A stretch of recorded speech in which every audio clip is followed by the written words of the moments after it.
ভয়াবহ বন্যার কবলে পড়েছে পার্শ্ববর্তী দেশ মিয়ানমার। চলতি বছরে এশিয়ার সবচেয়ে শক্তিশালী ঝড় ইয়াগির আঘাতে ভিয়েতনামের পর বিপর্যয়ের মুখে পড়েছে গৃহযুদ্ধে জর্জরিত দেশটি।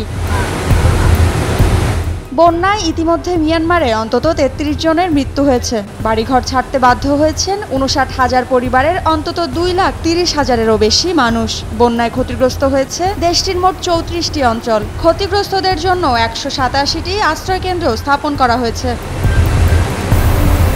গ্লোবাল নিউ লাইট অব মিয়ানমারের প্রকাশিত এক প্রতিবেদনে বলা হয়েছে, বন্যায় দেশের কিছু এলাকার সাথে যোগাযোগ বিচ্ছিন্ন হয়ে গেছে এবং মধ্য মান্দালয় অঞ্চলের একটি স্বর্ণখনি এলাকায় ভূমিধসে বেশ কিছু মানুষের চাপা পড়ার খবর পাওয়া গেছে।